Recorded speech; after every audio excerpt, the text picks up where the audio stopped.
Now, I'd say throw away that arc. Yeah, I said throw away your winter arc and let's do this.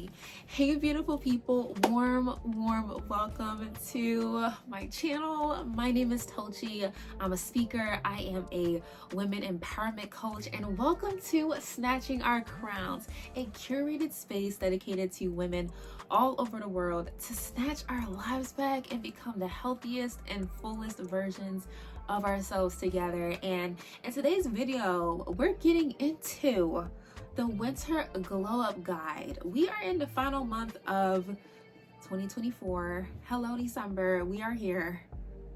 Final month of 2024. Thank God. Okay.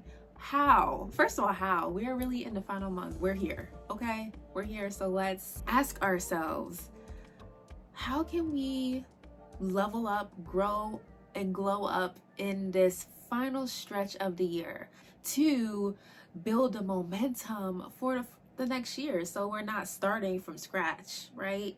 Now, when it comes to this conversation about the winter arc, I find myself intrigued by it. You know, I will say I'm inspired by it to see women have maybe a laundry list, maybe not, but a laundry list of goals that they're hoping to achieve and develop, or at least get going before we enter into the new year.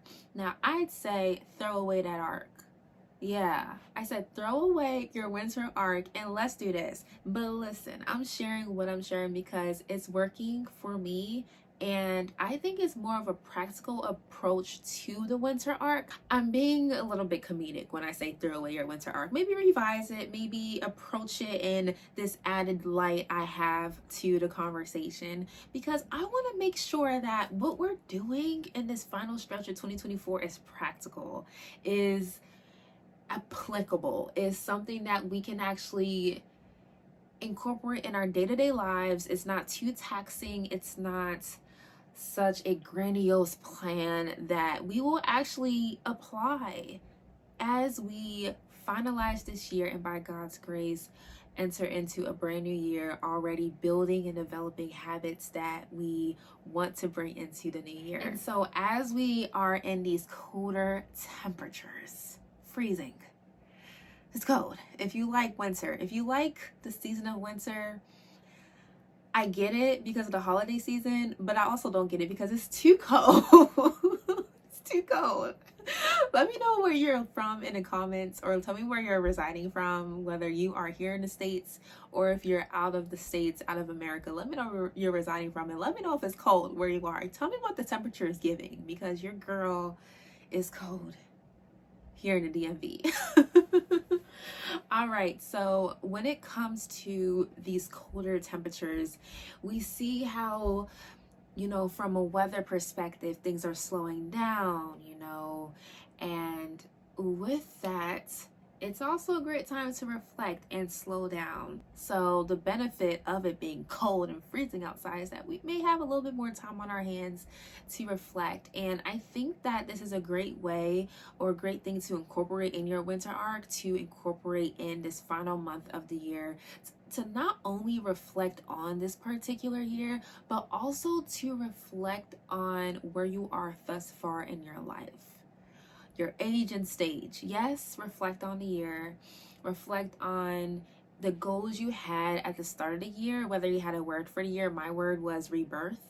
And honestly, it came to life by God's grace. I did not give birth. No, I'm not talking about physically giving birth, but rebirthing this channel, right? This is a channel I started back in maybe 2014, and truly I was more consistent around like 2019, and it really began to grow as it was a space where we just empowered people all over the world to snatch our lives back, and it's something that I'm still doing. So it's a new and improved platform, and I'm glad that I did follow through on what my word of the year was of rebirthing what has always been desires in my heart that I know I'm called to do, that is of service to people all over the world. And so I ask you to reflect on what was the word that you had for the year. If you did not have a word for the year, girl, that is okay. But I do think it's beneficial to have a word for the year, and also just pray on it.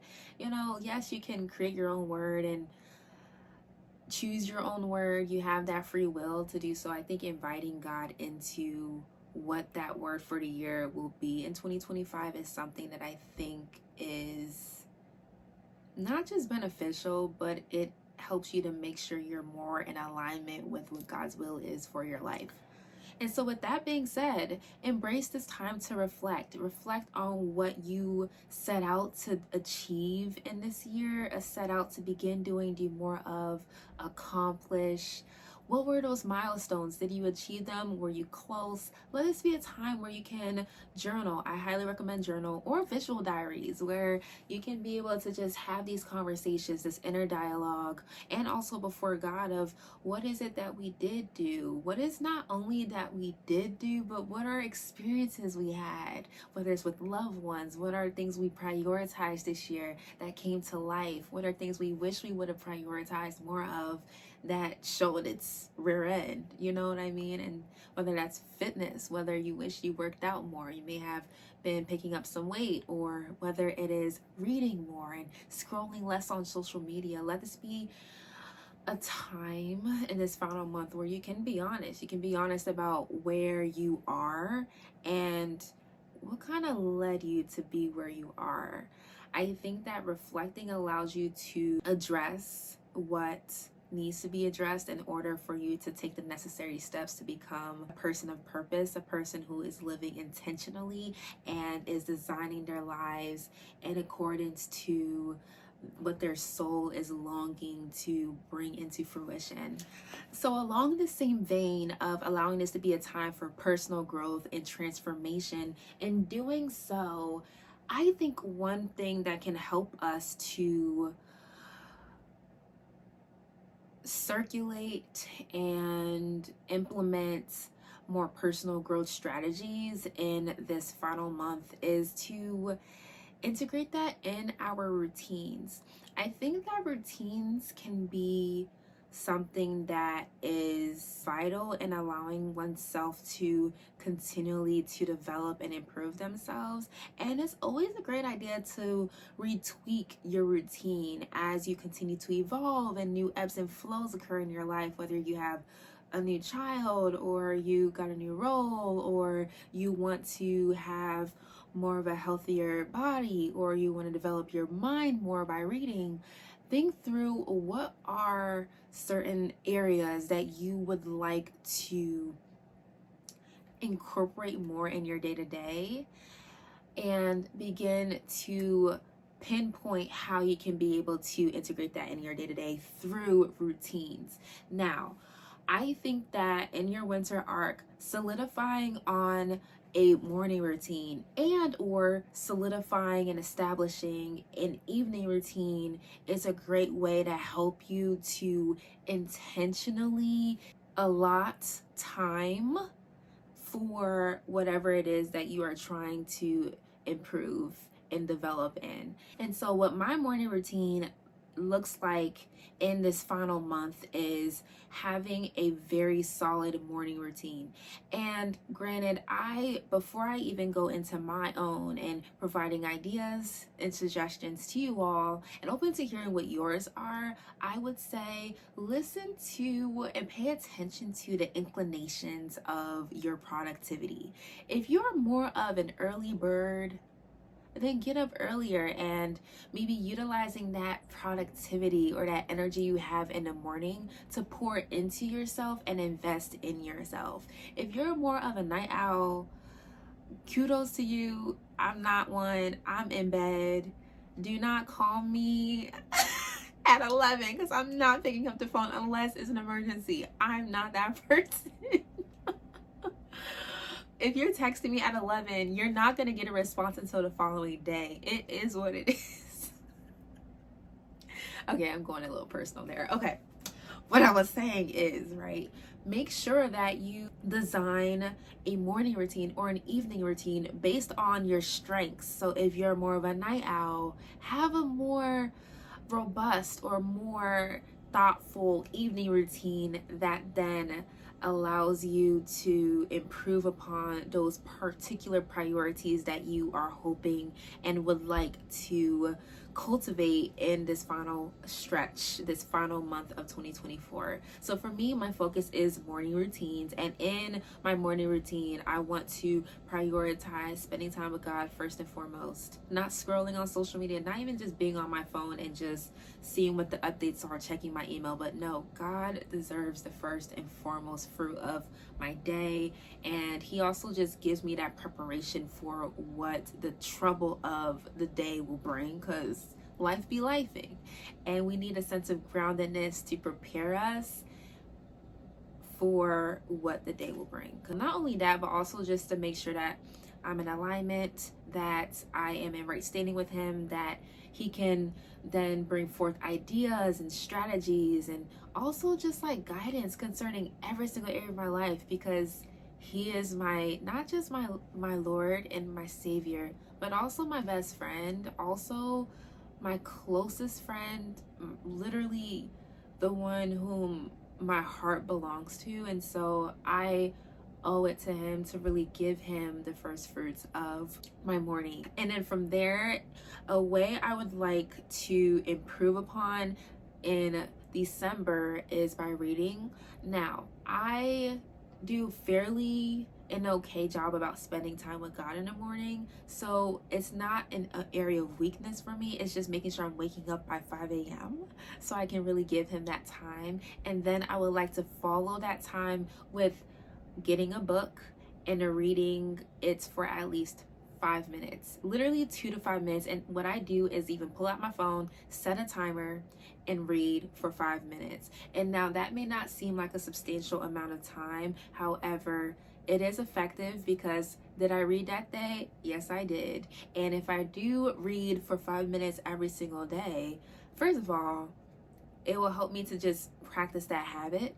And two, it will allow me to be closer to my goals than not giving myself 5 minutes. So there's this 2-minute rule James Clear talks about in Atomic Habits, about just giving yourself 2 minutes for whatever your goal is, whether it's in your morning routine, evening, or if you want to just do it in the afternoon, that also works. These are just ideas I'm throwing out there to help you to parse through and hone down on your own winter arc or your own routine and day-to-day lifestyle for the final month of the year. And so here he speaks about the 2-minute rule, and he talks about the benefits of the 2-minute rule, because it'll allow you to do it. You did something. Doing something along the goals of those good habits you're trying to achieve is far better from a long-term perspective than doing nothing. And it helps to make it more of who you are, because you do it so often, and it helps to prove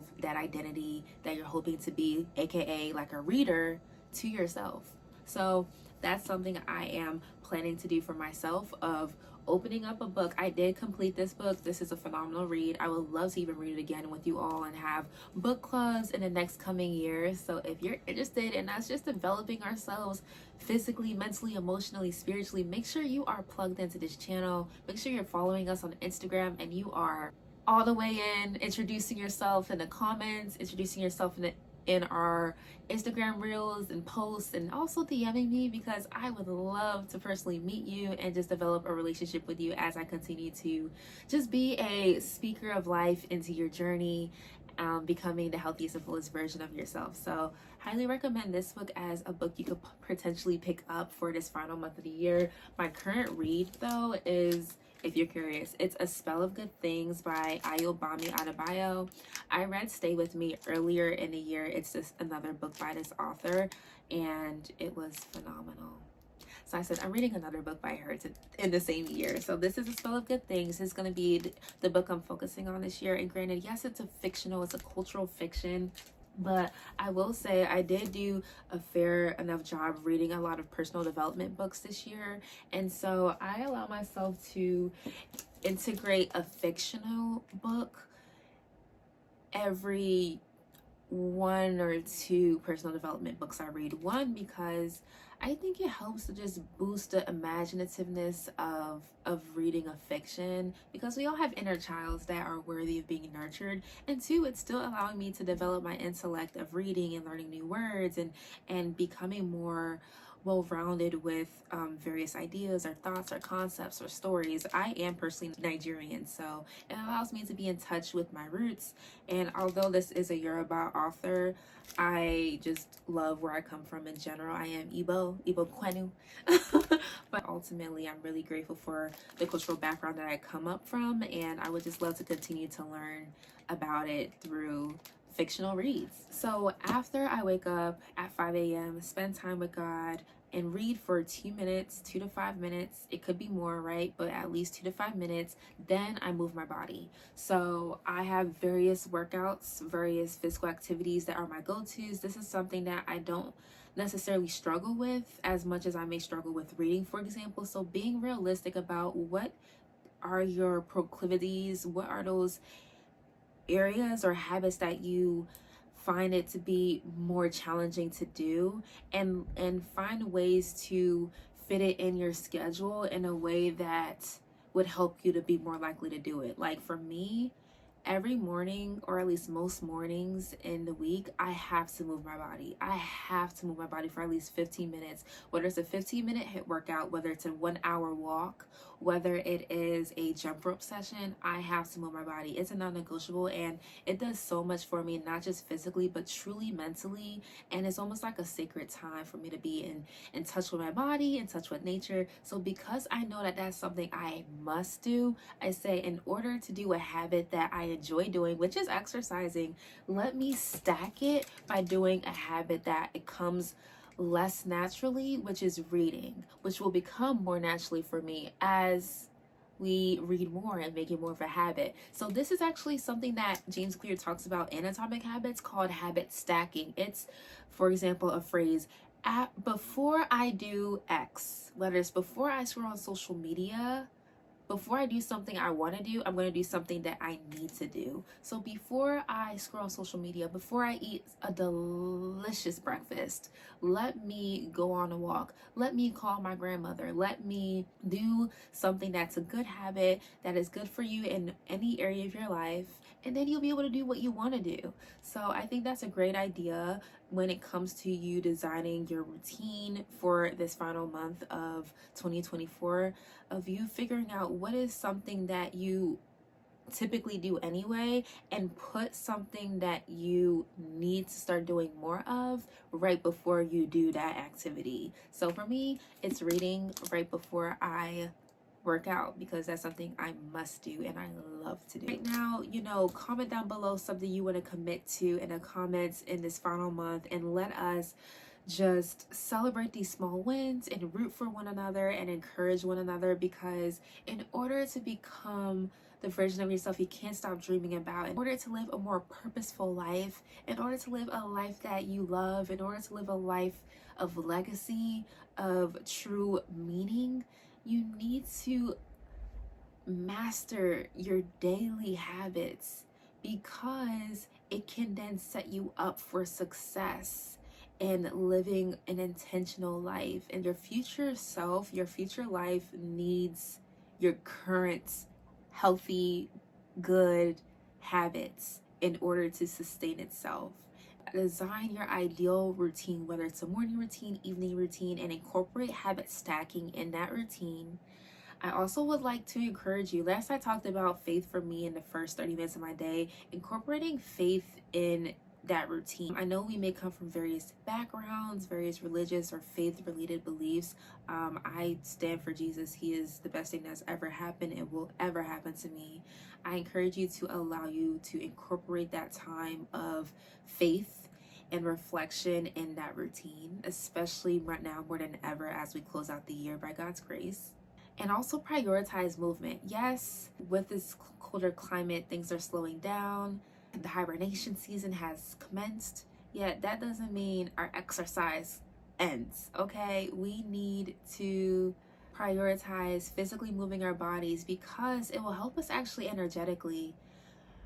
Yes, we're tempted to just cuddle, be in cuffing season with bae, but you also need to make sure you're moving your body. It optimizes your health, it boosts your mood and your energy, it helps you to optimize your overall health. And so find a way to incorporate physical activity in your morning, evening, or once again, it could be any time of day routine in your day-to-day life. Also, I would like to remind us to just have accountability systems. This space in and of itself is accountability. I want us to share with one another what we're committing to doing this final month of the year. It could be something super simple. Don't feel like you need to run a marathon. Don't feel like you need to read 5 books. Don't feel like you need to do all the things. Doing something is so much better than doing nothing. And I believe in incremental steps being monumental in one's life. So allow us to celebrate you, allow us to root for you, encourage you, push you in the comments. Let this space be just that for you, of us interacting with one another in the comment section on both YouTube and on Instagram, and also DMing me so I can support you, I can hear you, and I can listen to what your needs are, your challenges are, and see how I can support you along your journey. And lastly, celebrate small wins. I want us to check in periodically, whether it's weekly, whether it's daily, and just seeing how you're doing, seeing how you are when it comes to committing to these habits.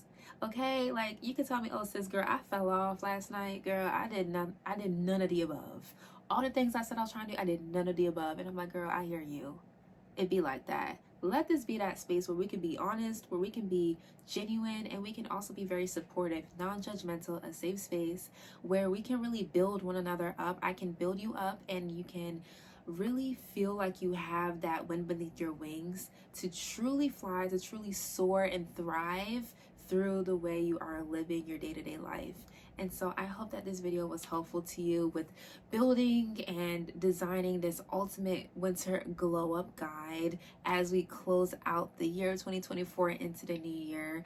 Make sure you tap into our Instagram page, Snatching Our Crowns, and I look forward to hearing what is that small step you're committing to, or small steps. What is something that you're planning on doing or implementing this month or this season of winter? I would love to just root for you, pray over you, encourage you, and also like run alongside you this race of becoming the fullest and best versions of ourselves, especially as women. So hope this was helpful to you. Make sure you thumbs up, and I will see you beautiful people in our next video. Bye.